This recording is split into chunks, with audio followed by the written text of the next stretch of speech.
I'm going to take an easy case. So this is 1.4. About to find angles. We are going to use a calculator, so things are pretty straightforward.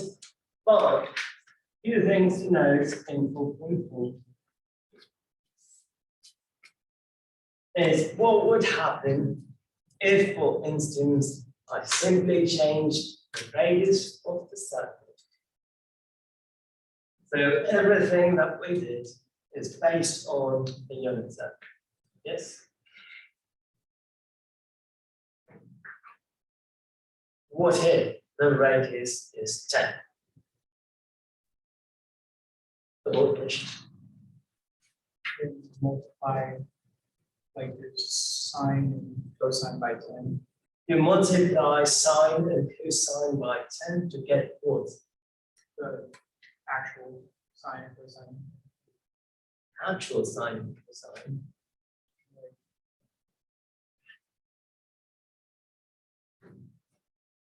How about this? Let's not go to 10.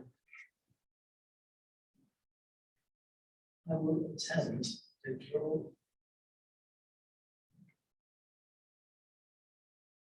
another side. Not bad. Okay, 2.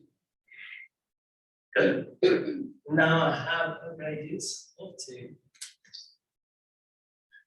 We'll take the easy 45 degrees.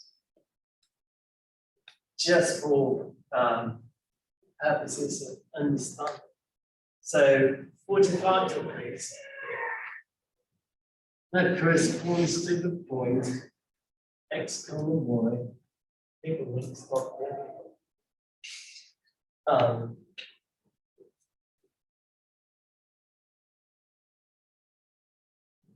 What is x in terms of the angle theta or 45? You can assume 45, but I'm going to call it theta. So, what do we get?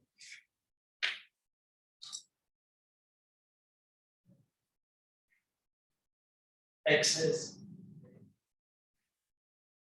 in terms of theta. What is it? What's your name? Go on. Adrian, enlighten me.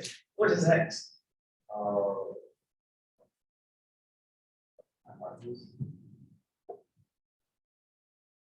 And what is?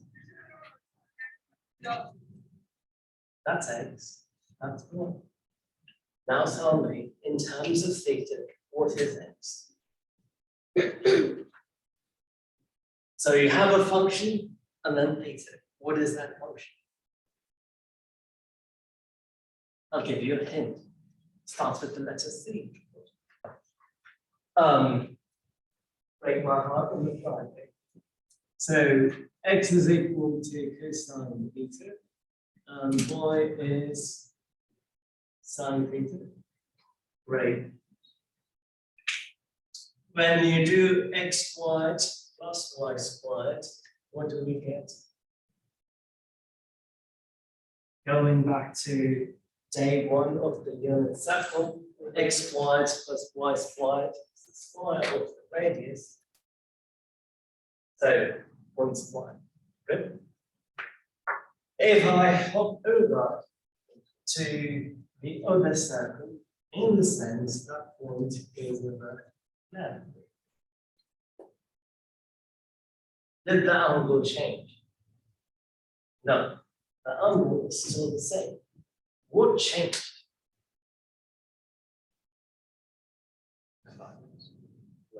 The length of the hypotenuse. In other words, it is not the same point, correct?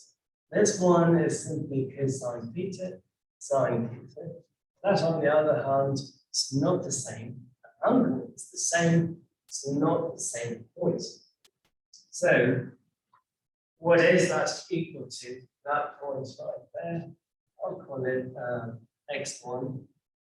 It is simply r multiplied by cosine theta. y1 over here, radius times sine.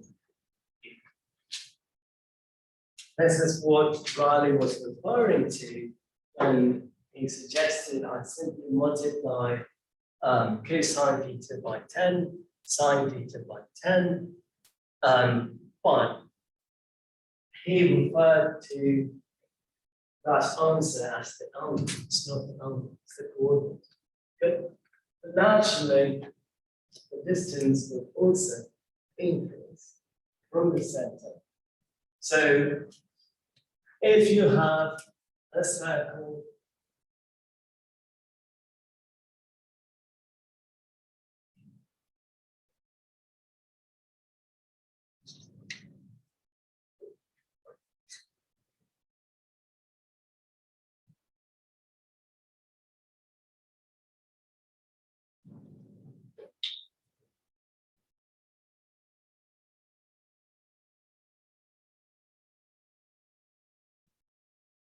x is simply r times cosine theta.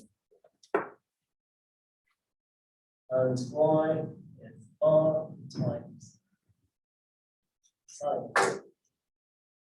Good.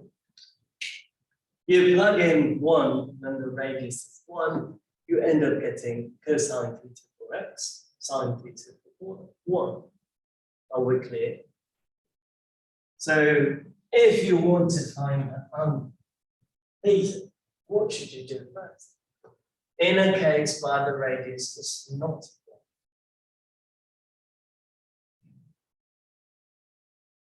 So I want to find theta using that cosine. Divide by the radius first. So x divided by r, that would equal to cosine theta. Then, how do we do that?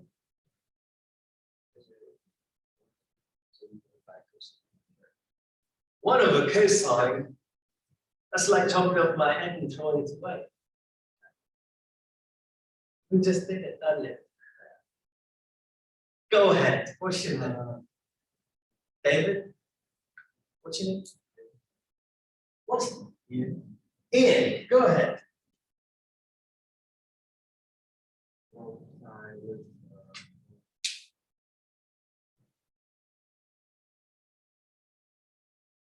Octal? No. Arc cosine. Okay. So arc cosine or inverse cosine. So inverse on both sides.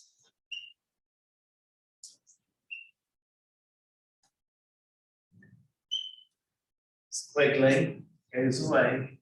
This is what you have to pay attention, Gabe. Not do chemistry homework. What?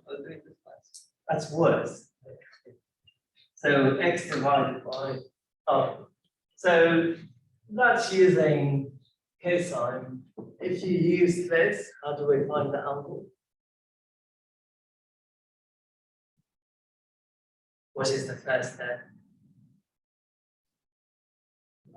Divide by r. Next. Inverse sine on both sides. Same process there. You end up getting theta. Good. Tangent. What is tangent theta? If you have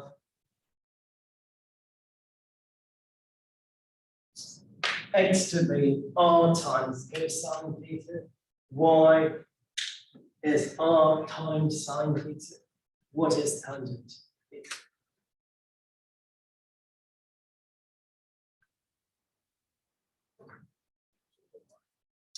X over y. X over y.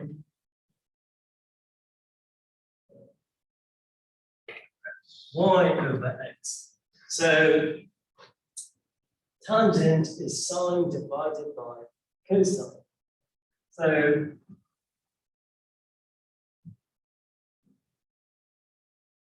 sine theta is y divided by r.